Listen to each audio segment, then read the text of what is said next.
Today, I am delighted to welcome Dave Garrett to the show. Dave is a senior advisor to the CEO of PMI and focuses on key projects important to PMI's missions and community. Formerly at PMI, Dave served as Chief Strategy and Growth Officer, VP of Corporate Development and Innovation, VP of Transformation, and many, many more. And before that, he co-founded projectmanagement.com in 2000, which I was aware of. And I didn't realize, to my chagrin, that it was ganthead.com before, which I knew, and that was my first sort of web page of project management stuff. And he served as a CEO there for 17 years. So, Dave, welcome to the show. Great to be here, Nigel. Thanks so much for having me. No, it's my pleasure. So, do you want to just tell the listeners a little bit? There's quite a bit of information there, but a little bit about you. Where are you? How you kind of got where you are? Family, friends, Sure. hobbies, whatever. No, sure. I'm actually in Northern Virginia, just outside of Washington, D.C., here in the U.S. I've been in the project management field, if you will, for, gosh, I want to say 30 years, a long time. I'm dating myself a little bit, but I'll go ahead and do that.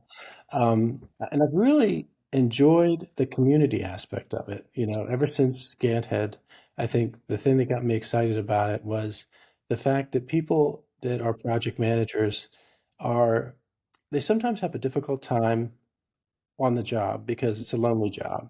People are asking you questions from above and from below, and there's a lot of pressure involved in the job, and no one's doing exactly what you're doing at your organization. But you can reach out across the community of project managers and find people who can help. You can find people who are doing similar work, strike up conversations, and you get a lot of support from the community at large. And that was the idea behind Ganthead when we started it, and obviously behind PMI now, just to create a large community that's big enough to be very supportive for just about any type of project manager out there. And I think when you go to these events, whether it's a summit for PMI, or in the old days, there were lots and lots of project management events where you could come together with project managers. You get so much appreciation from them around the tools we provided at the time and what we provide now as PMI. There's just so much excitement out there in the community. It's palpable when you see people in person, especially. So that's one of the things I love about project management.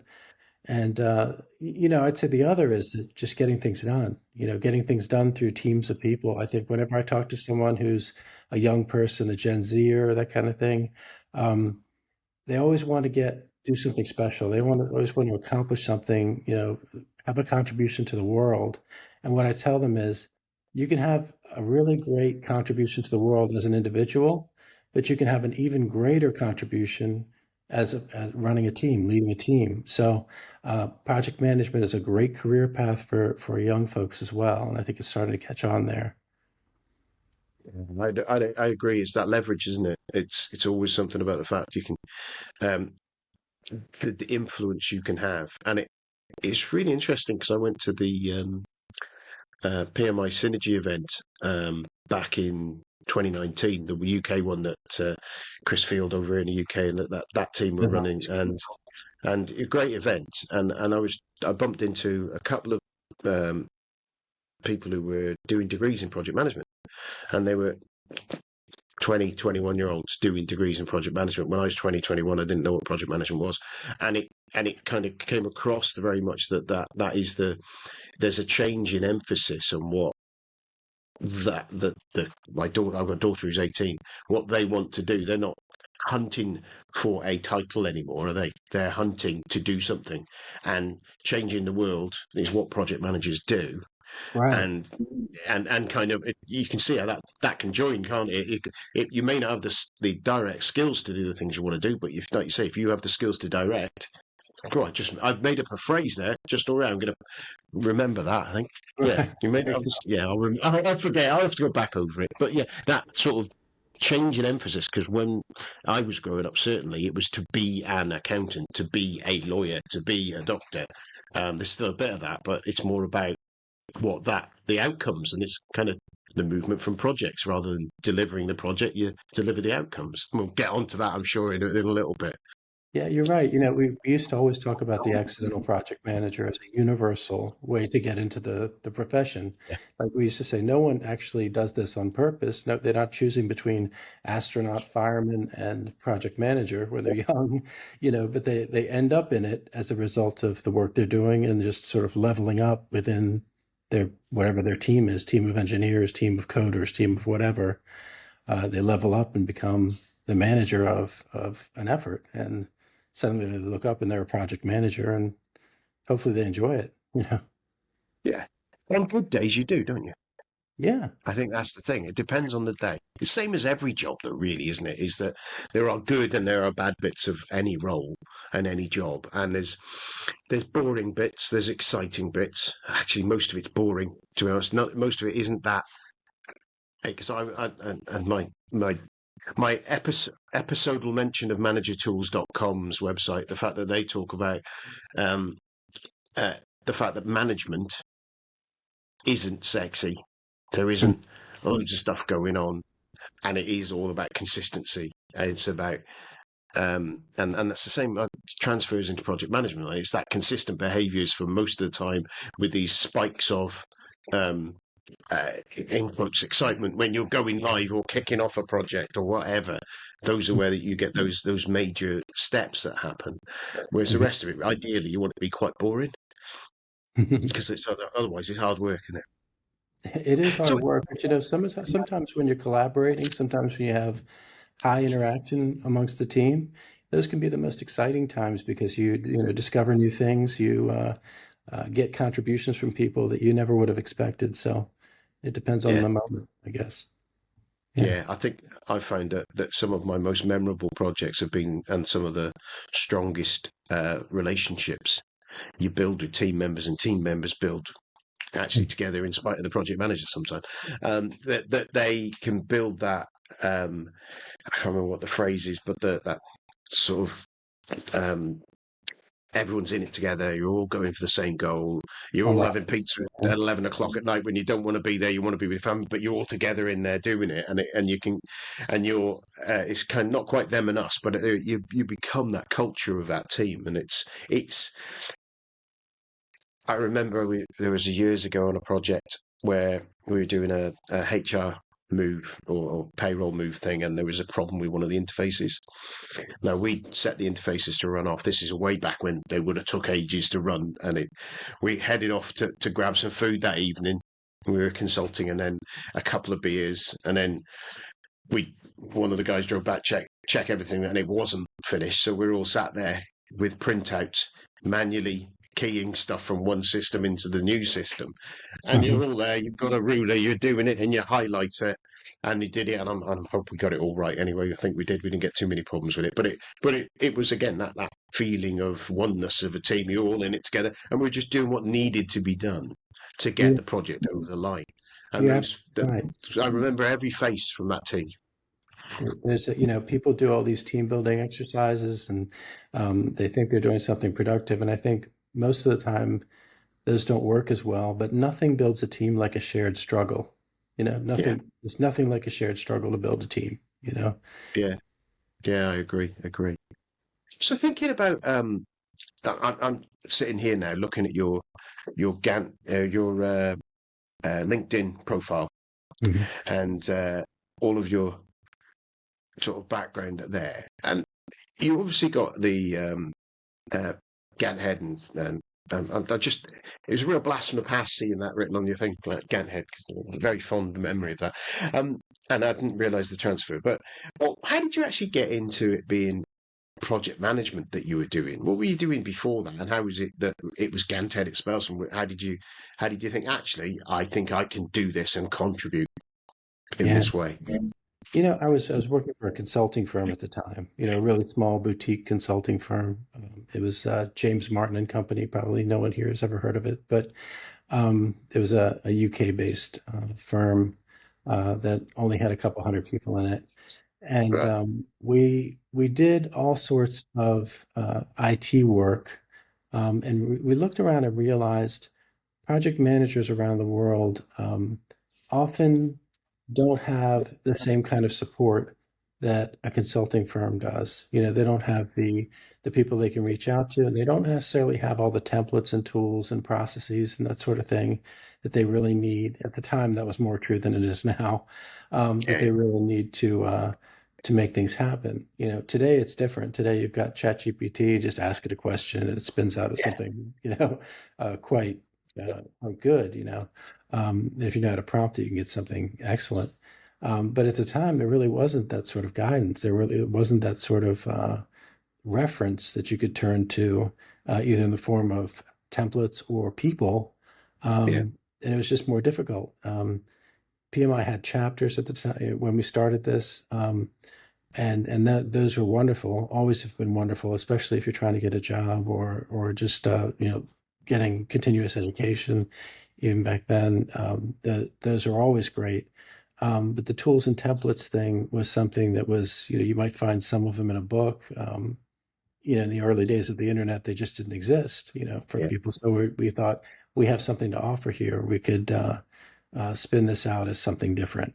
And that was the beginning of Ganthead, which was really in the year 2000, about 2 months before the market crash. So it was an interesting time to launch a website, right at the top of the dot-com boom, and and right right as it crashed. So interesting time, but a difficult, but a good time in the end. Yeah. That's interesting because it makes you wonder because and that's what I think. I suppose that's probably why one of the reasons why it sits so brightly there in my mind is the fact that the absence of that community. Like I was um, uh, in the PMI chapter, the obviously you travel with Mhm. that, which is a little bit there, and then you had uh, the online element of it was kind of rising at that point, as you say, and I can see why that kind of you kind of embedded yourself there. And I imagine that the escalation of project management as a capability through those years as well as the dot com, I said the dot com boom, the IT boom there, that was starting to become these roles that we do become sort of like snowballing, and it's just continued, I suppose. Yeah, yeah. Um, Y2K was a big player in that. yeah. As we rolled up on Y2K, everyone wanted to figure out how to deal with their projects. That was the top question with organizations. How do we manage projects consistently? How do we speak the same language?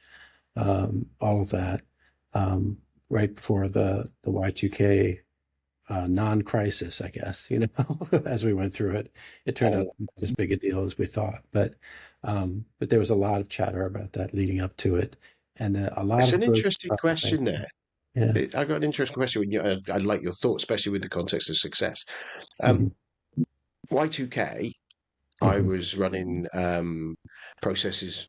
I was running a proving program. So it was an accounting, so a load of accounting services that we ran for a bank. And I was part of my role was to take all of our systems and we've got our um, disaster recovery system. We had it brought down and plugged in near us, had tapes took out, backed up onto there, so as if we were doing a full restore, and then we rolled it forward in real time into the dates into 2000 to check that all the updates we'd done worked, and it worked and it's fine. I think it might be got the odd tweak of something that didn't quite get caught, but um, is when you're trying to stop something happening, Hmm. it's really hard to prove that was successful or a waste of money, isn't it? As you said there, it wasn't as big a deal as everyone made out to be, which probably the making out to the newspaper headlines and TV show things were to get ratings. But there was a lot of work Hmm. and it was a lot of change. And I just wonder whether it's one of those things where you were it's like the project manager who runs all their projects that are always green and always deliver on time and never have a problem and never get the recognition for being a great project manager because they're just quiet. Do you think there's a little bit of that went on with Y2K? Oh, absolutely, absolutely. It's funny. We were just talking before we started here about that type of issue. As a project manager, you often get told, you often never get the credit when positive things happen, and we get all of the credit when things go south. So Yeah. that's a tough position to be in. And I think um, PMI is we're trying to help people work their way out of that, sort of trying to map out the future of the profession as one sort of one work stream. I think strategically we're trying to help project managers level up and get out of the place where they're always feeling blamed and never feeling like they get the recognition they deserve for their effort, which are significant and meaningful. So we want to surface all that. Yeah, it is. I've always described the project manager role as quite lonely, and I've felt from a mental health point of view as well. I've never really thought about it until recent years. And you sit there without that. Um, I don't know. It just feels like you haven't got anyone sometimes who understands what's going on, depending on the environment you're in. Depending on, you could be a PM and the only PM in the organisation that you're doing something for, or you could be a PM in an organisation with lots of PMs, but actually you're so focused on what you do that you don't get that community because we're all too busy to do it. To be able to go, oh, it's not just me. Because I sat there sometimes and I'm thinking, am I just rubbish at this when things are just not going the right way? And eventually I'll have someone come in who's new to the area I'm working in, and maybe we're doing through stuff, and they're sitting there going, how the hell are you doing all this? Well, Yeah. how's this working? Well, I don't understand it. And I'm like, oh, great. It isn't just me. It, Yeah. it and you get that because you do end up in that little bubble, and you kind of there's I can't remember what it's described as, and you end up we take the blame. It's not just that we get blamed. I don't think is we step up. If you're a project manager, you own that project. It's yours, and you're going to deliver it. When it goes wrong, we do. Most of us go, "That's my fault. I didn't do something right to make sure the team did it right." Now, it's not always true. Do you know what I mean? Because there's always something you could have done in any Mhm. situation differently, but in hindsight, you don't know that that was the right thing to do. And it isn't always but you are accountable for it. And that accountability phrase means we stand up and take the crap. And as you say, and then we step aside, don't we? As we talk about, and you step aside and then go, yeah, this team are brilliant. You did a great, fantastic job. Well done, everyone. And and sometimes you do get to that point when, especially when you've been knocking around for a while, and you just think, can someone just say I'm good?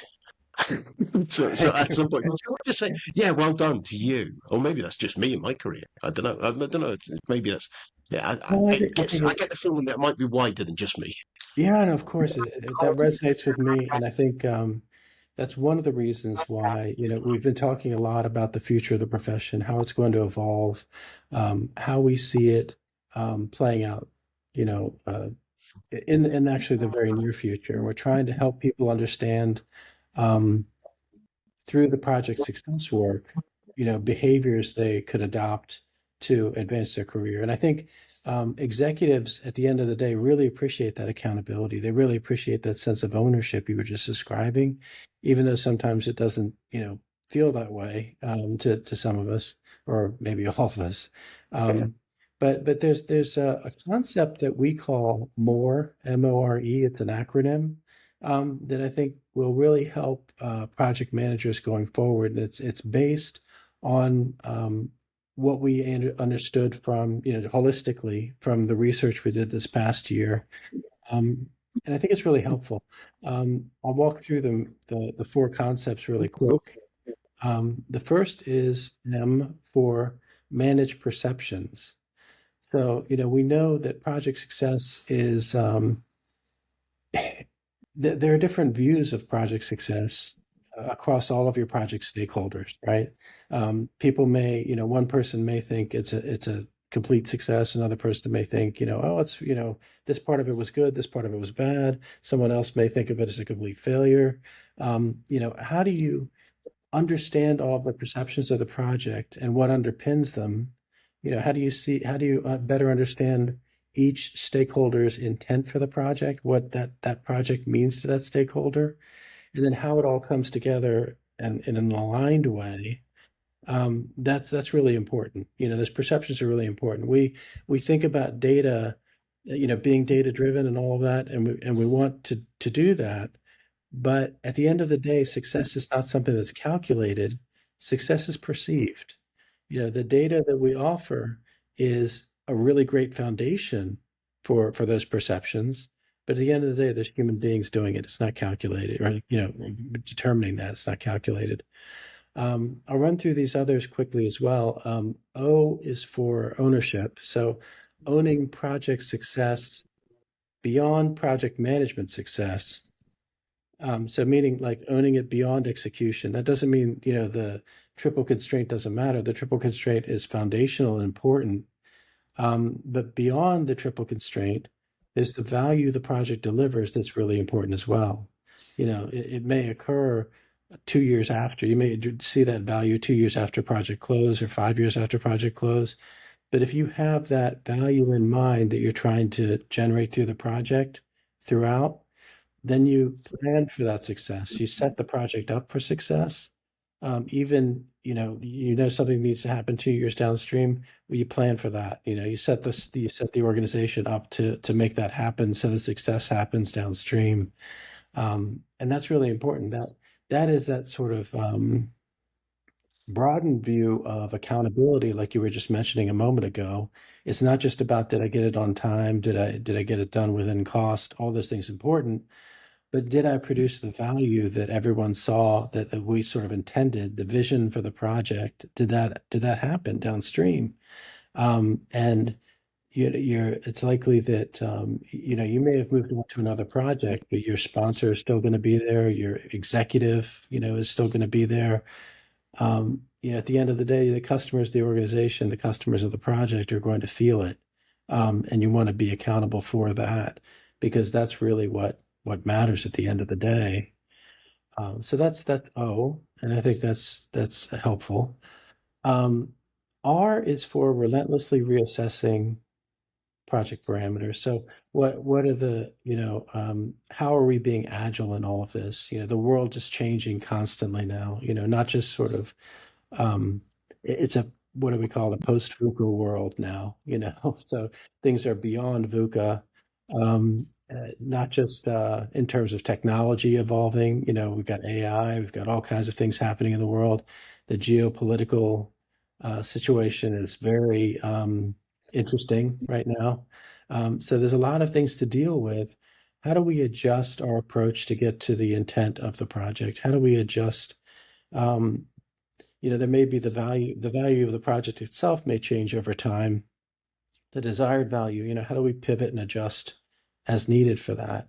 And how are we looking for those changes, not trying to avoid them, but actually looking to identify them and surface them as project managers. Being proactive about that is going to be important. And then finally, E is for expanded perspective. So we know we need to understand the connection to the strategy, the organizational strategy. We also know intuitively we need to understand the impact on other projects and business functions, within the organization. Maybe there's resourcing impacts. Maybe there's, a couple of projects stack up to produce value together as a program, or anything like that. There's a lot of business acumen that goes into the work of project management today that wasn't as true 10 years ago or further. And even looking to the impact of projects on our world, like internally, if we're working on a new certification, we're thinking this is going to produce a lot of jobs out there in the world for people, or help them get into jobs that they wouldn't otherwise be able to get into. And that's a very motivational part of the work, understanding the impact on the world. Hopefully there's some sort of sustainability impact, or, even though that isn't in vogue in the moment, but you'd be surprised. Based on our survey, it was very, very important to the project stakeholders that we surveyed, and we could talk more about that downstream. Yeah, it's interesting because the whole line in there, and I think really interesting. Because I look at from a project manager point of view, my brain's clicking there. From a project manager point of view, you get a very different levels of engagement at a different point in a project. Hmm. And you will have, I've had situations where I'm running team PMs running piece, or I'm running pieces of work that are, here's what you've got to do on this system. And that's the parameters of, here's my request. That's what I want. It's almost a change request, but it's Hmm. the customer has already gone through it. They've already thought about it. They know what they want. Give me one of those, please. Hmm. And I manage a team to do that. Now, in the bigger picture of what they're managing, they might have 10 other suppliers doing something, or Hmm. doing stuff internally. And then having that PM will own that vision, maybe, or maybe not. They may be leading into someone else who owns it. But you kind of get, it's turtles all the way down, if people know Terry Pratchett. But it's you, depending where you are in that PM hierarchy, if you like, Hmm.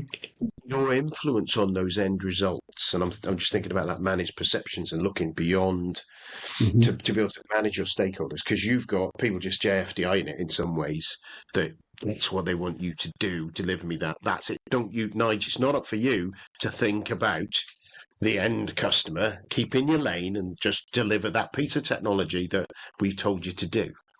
Hmm. Now, that's hard from a PM point of view, when you can look at it and you go, if this was me using this system at the end of it, I'd be going ballistic because I think it's terrible. Or if it does, do you know what I mean? The way the money's been spent, or there's any number of reasons. So, what kind of advice would you give people on, from that point of view, of having that influence?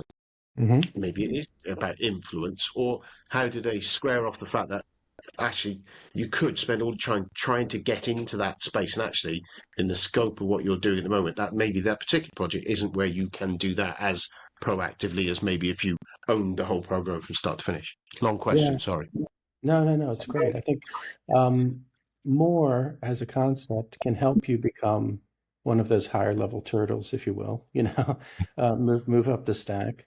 And I think it's more of a mindset than anything else. It's thinking at a higher level, being able to have those higher level conversations with your stakeholders and offering insight. At the end of the day, if you really understand your material, you really understand those interactions with other projects, you understand the connection to the strategy, you make it your business to become a business partner, not just an administrator. I think That's, that's what it comes down to. You sort of earn trust, you earn your influence, the way that you were describing it, by providing insight, by being a business partner that understands at least a significant part of the project better than anyone else. And it's that sort of deep interest in the work, it's that deep interest in delivering value, it's that ownership, of the success of the project as a whole. It's a real driver. And I think it's helpful, and it makes the work more meaningful too. You think if you understand like the what you're delivering at the end of the day is real value, that's much more motivating than saying I'm delivering these deliverables. These are, this is what I'm producing. I'm producing some paper for you and maybe a slide deck. Who wants to do that? It's yeah, maybe some people do, but yeah, it's to me it's less motivational. it's like there's whether it's a true story or was it apocryphal? I can't even say the word. A made up story, but of the guy sweeping up in NASA in the '60s, and it's kind of like, oh, what are you? There's someone saying, oh, you just sweep the things. I said, no, I'm putting the man on the moon, because he's Right, part of that team putting the man on the moon. And right. that kind of mindset of any role, of how you see it contributing, and that's quite difficult when you're busy, you're in a silo, you feel like you the influence is limited. But even those tiny mindset changes will get you to the point where you'll go, should we really do this? And if it plants the seed of, should we really do this, through the rest of the decision making process, and it may turn around and say, actually, we shouldn't be doing this. This is a waste of money, a waste of resources. It's not contributing to society. It's going to damage whatever thing that someone's context may not have picked up, but you might do as an individual. I can see where that would be really useful. And the other thing I picked up on there is around that the VUCA, as you said. It's funny because the topic of the 2019 synergy that I went to was VUCA, and first time I'd ever heard of that phrase was when I went to that, and kind of sat there going, yeah, okay, that's really, really useful, really interesting, made me think. And as you say, it's just accelerated that level of uncertainty. That volatility has just gone crazy, and the agility that we've got in I think it goes a little bit back to that a little bit with my point on that is that project managers never motivated or never incentivized to kill a project. Where actually some projects you've been involved with, you should have said, we shouldn't do this. Let's kill it now. It's a waste of time, resources, energy, air that I'm breathing, sort of thing. But that constant reevaluating, that looking at that retrospective kind of mindset, which I of all of the things in that Scrum and Agile thing, the retrospective I find has been the most powerful, rather than the lessons learned that you do 3 weeks after everyone's dispersed from the project and they won't come to the 1 hour meeting to do your lessons learned machine. So you make them up yourself as a PM and then stick them in a drawer. That normally happens. Whereas if you're doing those constant reevaluations, looking at, should we do this? Is this the right thing? Is it going the right direction? That really does head off. But it is hard to turn around and go, we've spent £500,000 or £1 million and we should stop on something that's very late in it. And a brave PM to turn around and say that. But sometimes it's that ownership again. I can see where it all blurs across that of just making sure that we're doing the right thing, not just doing a thing right. And it's just it's the thing you're going to feel good about. You're going to feel good about doing the right thing. At the end of the day, even if it isn't just getting it done. It's getting the right things done. All that stuff we used to talk about. Related to portfolios, especially, but even down to the project level, you want to get the right thing done. You don't want to just get the thing done, whatever it is. Absolutely. That's more of an administrative exercise versus a business partner exercise. Yeah, and again, that point there comes up to you mentioned ChatGPT and how there is the threat of AI. I just posted on LinkedIn tonight something I've been messing around with last night, where I took a copy of my book through into was it Google LM, Notebook LM, which is part of Google, and I dropped my book in there, and it created a podcast of 2 people talking about my book and interviewing each other and talking about why they think, and I'm like flabbergasted. And I've seen a lot of people are nervous, but the general conversations, and I had the same conversation a couple of weeks ago with a couple of people from an AI business looking at lessons learned, and Adam Bodison from the APM over here in the UK as well. And they all talk about the same thing. It's kind of, it's a tool we can use. And if you are a project manager who is just administering a project, those are the skills that can get automated, can get Gen AI. That added value of ownership, thinking, business partnership, that creative element of project management is the bit where we as humans add that value.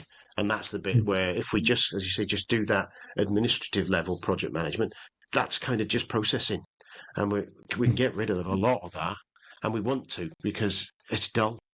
It's kind of, let's do the interesting stuff is where I look at it.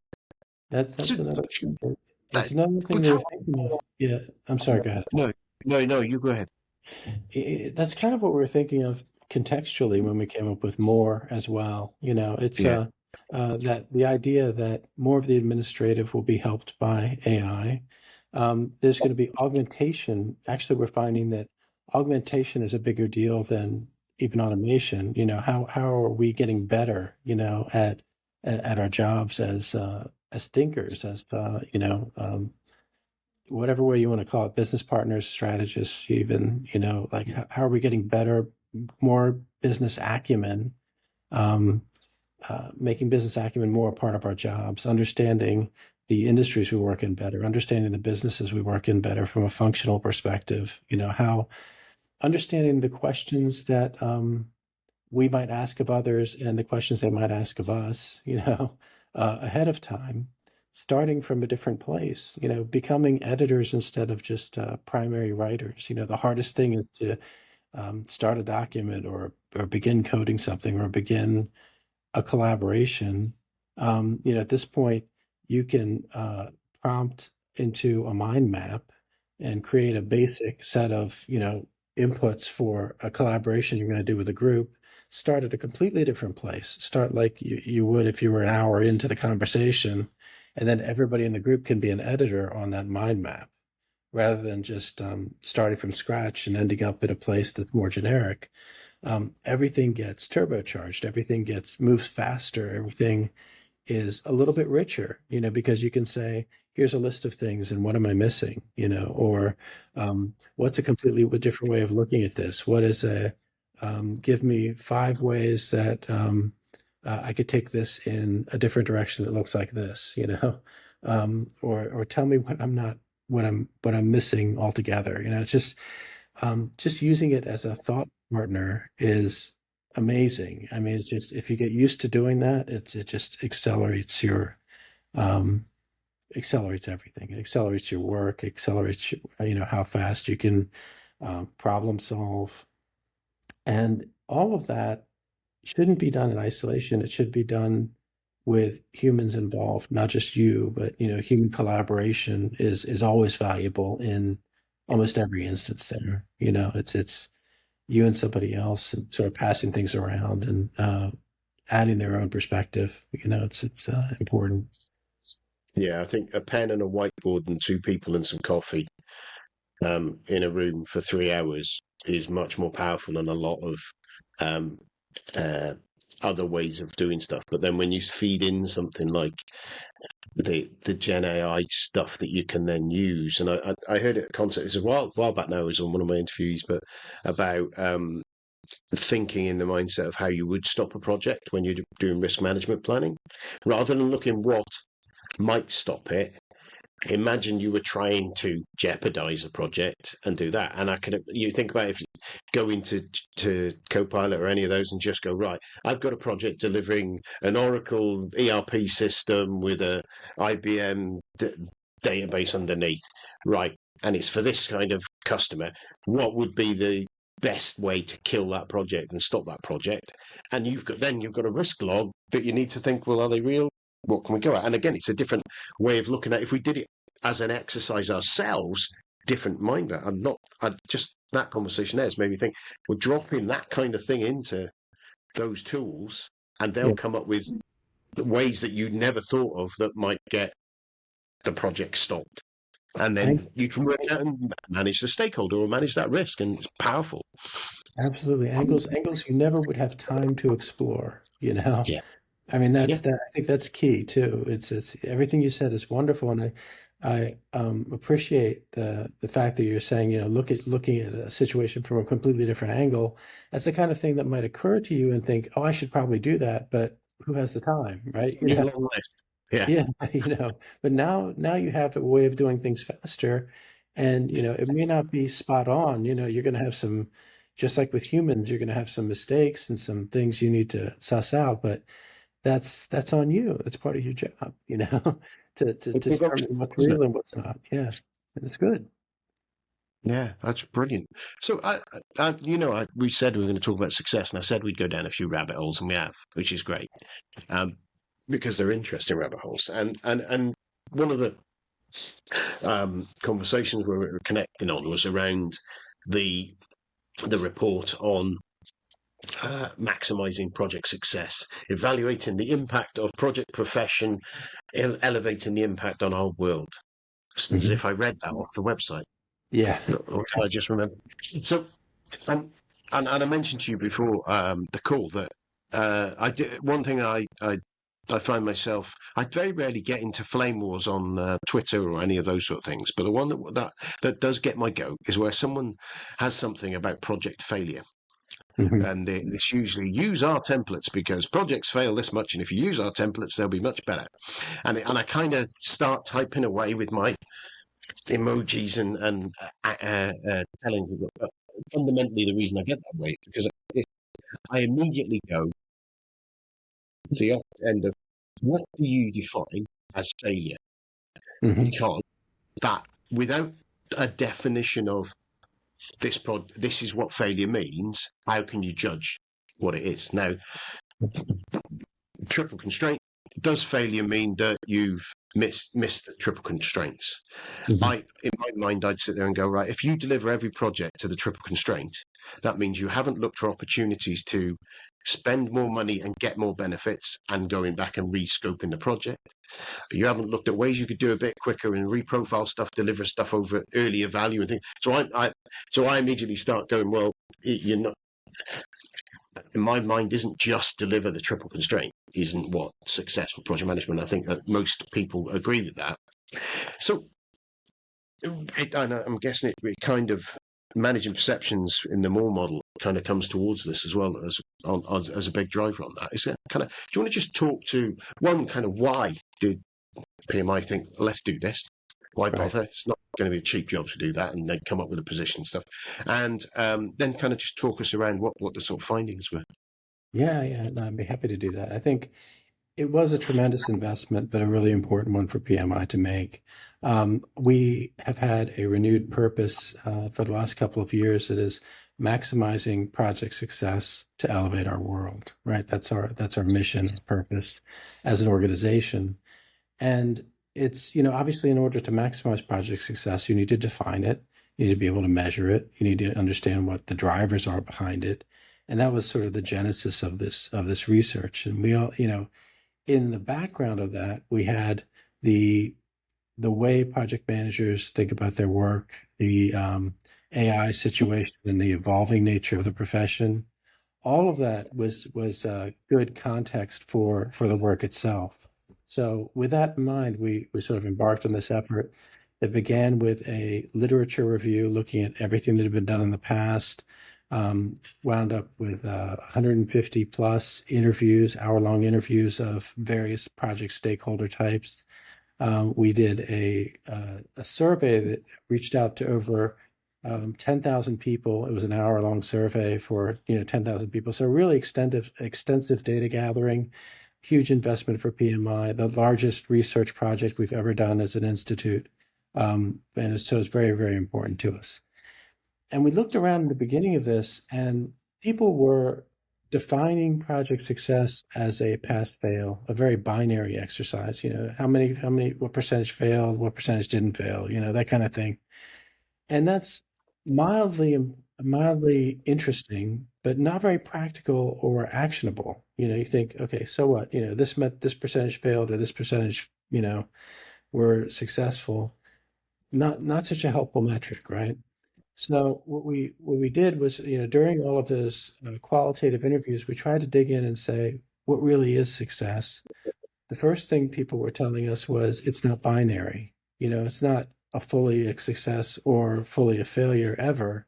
It's always a mixed bag, and that was interesting.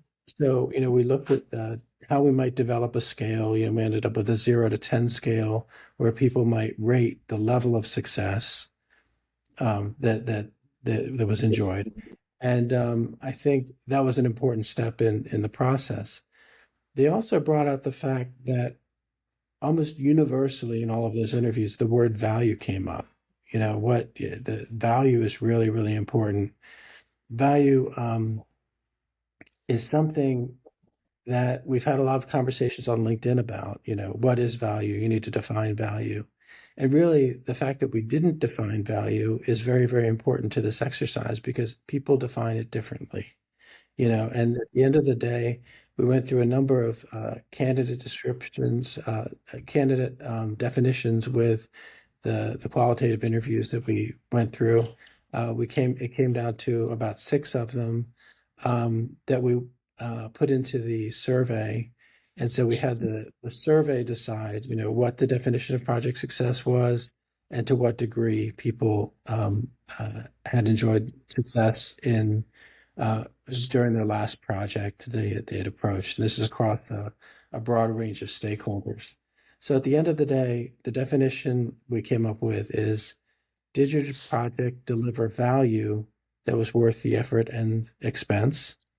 which is sort of a broad-ranging definition, broadly applicable definition that you could apply to just about any project at just about any point in time, because there's a time element to these things as well.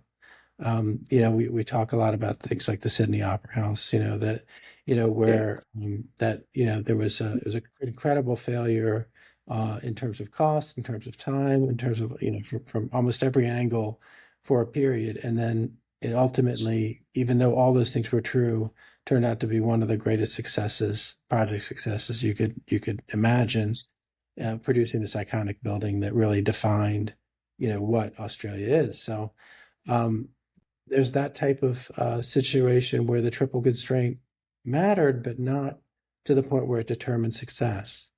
And then, there's the opposite that is true. You have, our Defense Department here in the U.S. building jets, fighter jets that are more and more capable, and they're doing a really good job of it from a triple constraint perspective. But they may come to the end of those projects and say, you know what? Now it's all about drone warfare. Why are we putting humans in these jets and, sending them, putting them in harm's way, when really drones do the same job and a better job, at that, and less expensive, et cetera, et cetera. Then you have a situation where you have everything's been done perfectly, from a triple constraint perspective, but is it a success? Maybe not, So, all these perceptions really do matter, at the end of the day, and the changing environment matters. And that brings us back to that more concept that we were talking about earlier. So I'll stop there. And It's interesting because everything's interesting to me. I think if I listen back to my podcast, it's interesting or so are the two words I ever say. But it's something that's defining value is, and I kind of think of the newspaper view of the big projects, the Sydney Opera House, maybe the jet things, the UK, some of the different HS2 and things like that, where they're big projects.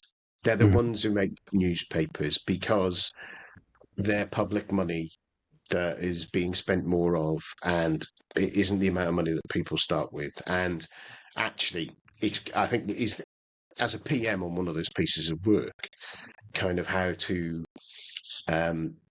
because it's not newsworthy, is it, to say that, to give that grey description we talked about there, where you're saying, well, yeah, but we've done that, but the value of here, and this has changed, and we decided to do that now because we identified a change in stakeholders and this group of people there, and we needed to do this. You can go through all those different conversations.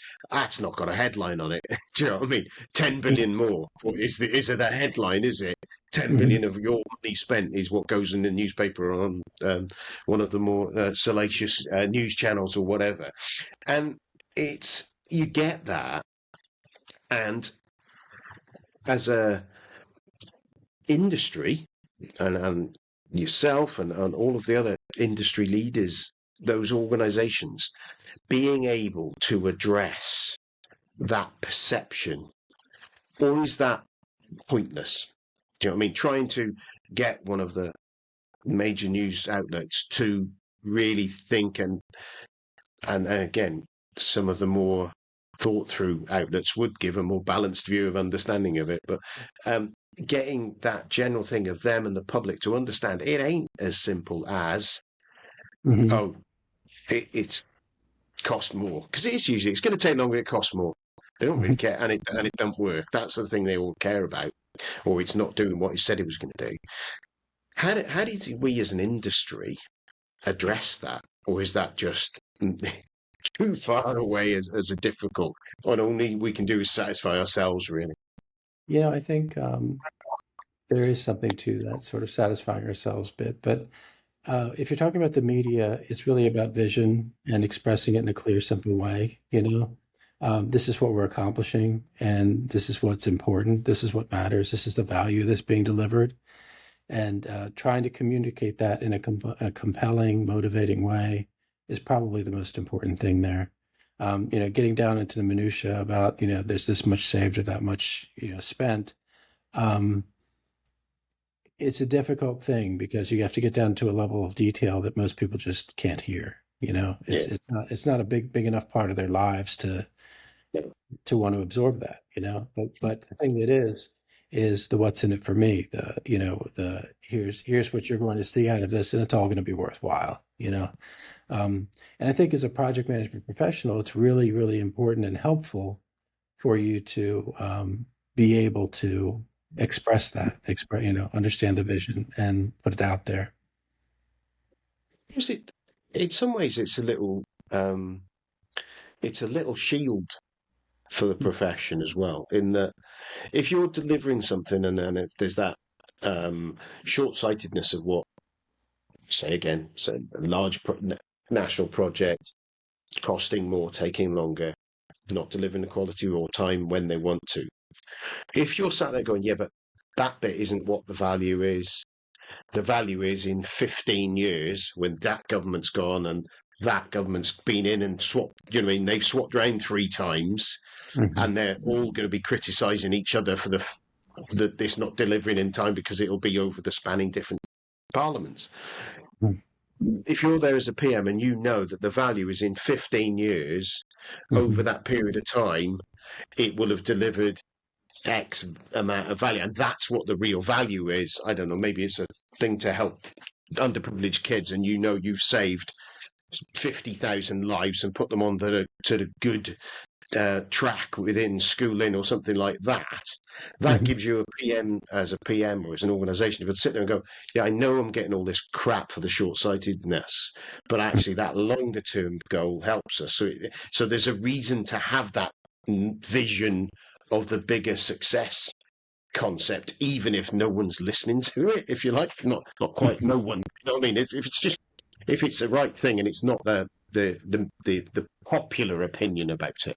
Yeah, you know, hopefully we can underpin that vision with some substance. You know, like in a lot of agile projects today, you're conducting experiments that illustrate how your project is going to scale. You know, if you're talking about feeding hungry children on the other side of the world, you know, you think that it will scale to, you know, address the needs of millions or, you know, Yeah. more, you know, children. If you've conducted an experiment that works with 10,000, you know, and you can say, you know, you can describe that in um, enough detail, just enough detail that shows that, you know, we've done this much and that's going to scale to this much, you know, clearly that's, you know, compelling. And it's more substantive than just saying, hey, eventually it's going to do something good, you know. So we as project managers need to understand how to deliver the vision, maybe underpinned by with some substance that was part of the project that we're managing. So I think it's It, helpful. it's interesting because that vision, that communication that you talk about there. One of the things I was kind of sat with one day chatting to someone is the fact that project management is about communication. Yeah, It's all about communication. Every single thing we use is communication. I sometimes think communication plan is a bit of a silly thing because if you write a Gantt chart, that's communication. You do a weekly report, that's communication. You have a risk log, that's communication. You've got the finances, that's communication. Everything is communication. And us being good at communicating is critical for us to succeed. And I think there's an element of that is that ability to sell as hmm part of that job, which is dirty word to a lot of people. And you kind of being able to pitch that vision, that 30-second elevator speech sort of thing of what your project's doing and what it's delivering, and that the guy sweeping up, putting a man on the moon. What do you right. do here? Oh, I helped put a man on the moon. That kind of, and that's where we've got to kind of build that nub of that value that you're talking about there of your experiments. Why are you doing this experiment? Oh, we're on our way to creating a project that saves thousands of lives. We're on our way to a project that creates 40,000 jobs. And it's having that vision to be able to talk about it in that way and sell it in that way hmm Yeah, to I your think team, to your stakeholders, to the outer public and press sort of stuff. Do you think that is that an area that we need to think about as a community, as a profession as well? absolutely yes. I mean, as in PMI context, that's what we would call power skills. We have something called the talent triangle, which on one side is ways of working, and then you have business acumen on another side, and then you have power skills on the third side. And power skills are essentially the way you influence others. It's that having the EQ, having the ability to help get the best out of a team, collaboration, to help to get the best motivated team, drive them forward in a unified way. Having a shared vision, how do you achieve a shared vision? Part of it's that shared struggle we talked about earlier, and part of it is, how am I articulating this so people want to get behind it? They want to use their discretionary time to get there. They want to, Yeah. work means something to them other than just sort of getting something done and stamping it out and going, leaving it exactly 5 o'clock to go home.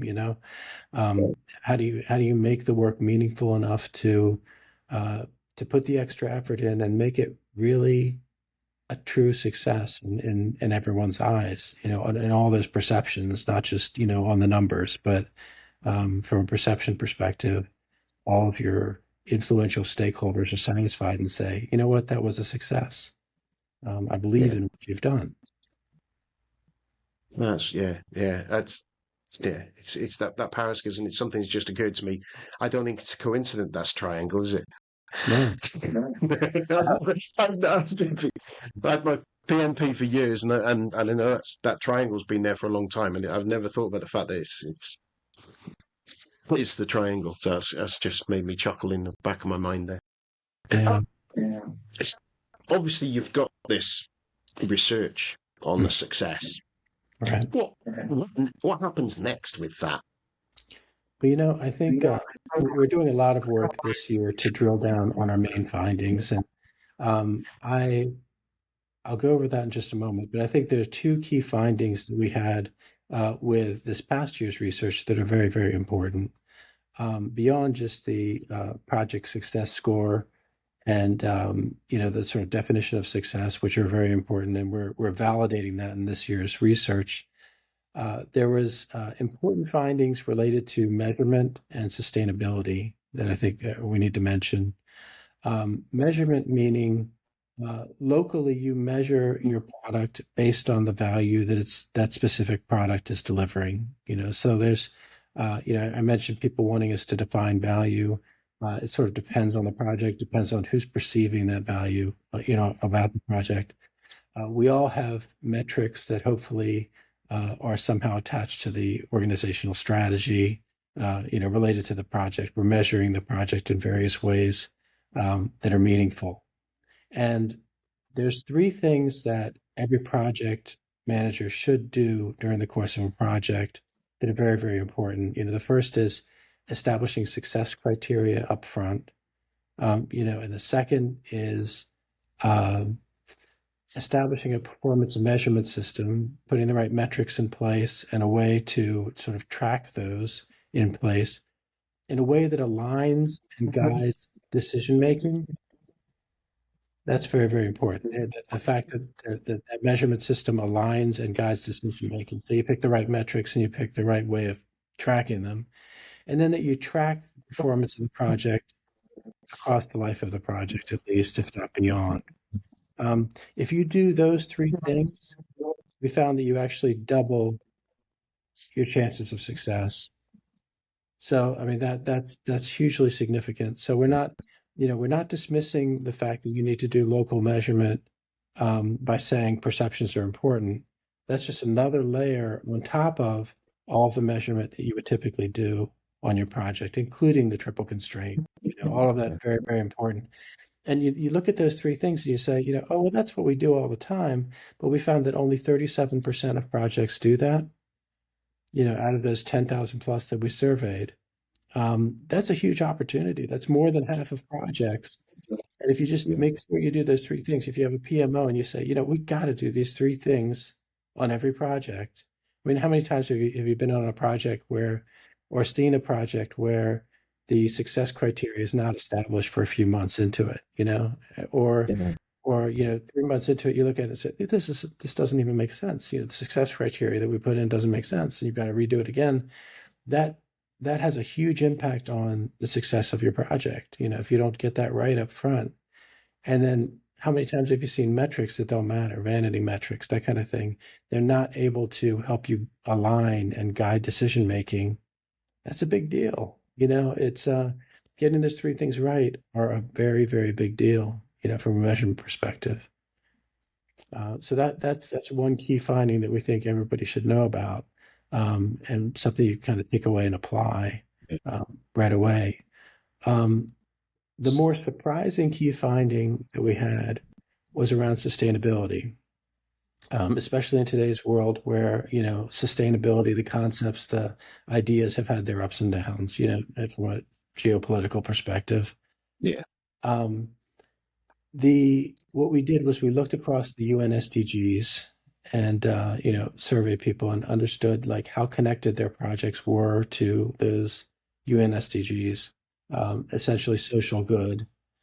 And we found that if your project had a measurable connection to social good, again, your success rate roughly doubled.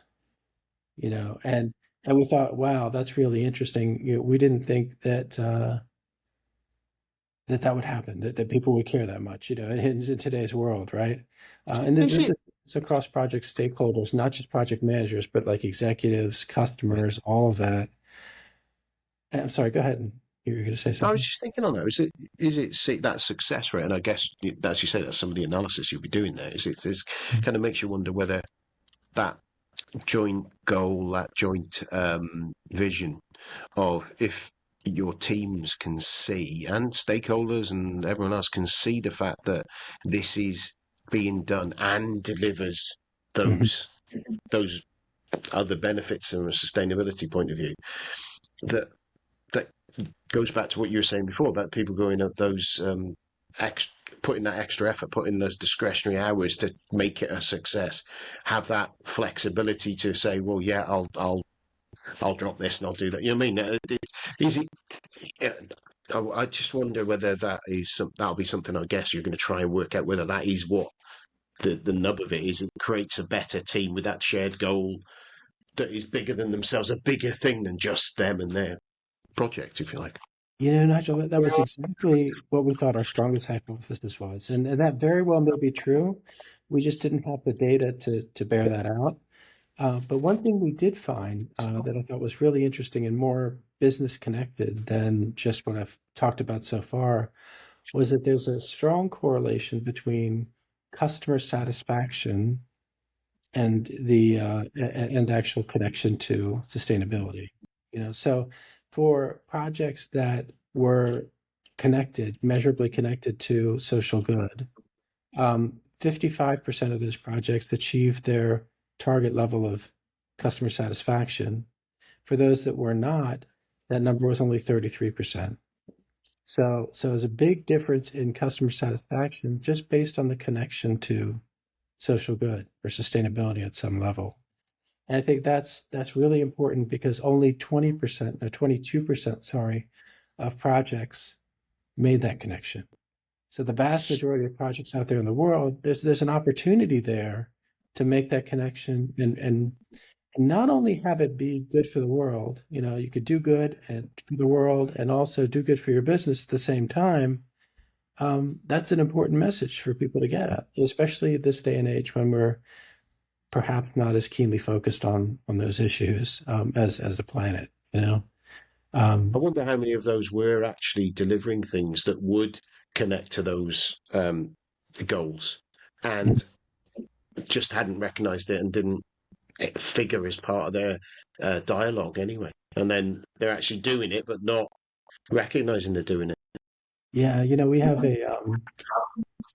a partnership with green project management folks, where there's a course on sustainability on our website, the Sustainable Project Manager. I believe I'd have to go back and look at the title, but they map these things back to what they call the P5 standard, and it's a way of looking at your project and understanding which UN SDG it might line up with, and sort of exploring that and understanding that value. And I think it's a worthwhile exercise to do that, because not just for the customer satisfaction bit that I was talking about before, but for that motivation, for that understanding of, hey, we're delivering this value, we're helping people get jobs, or we're helping there be a cleaner planet, or providing education to people who wouldn't otherwise get it, or equal opportunity to folks that wouldn't otherwise see that.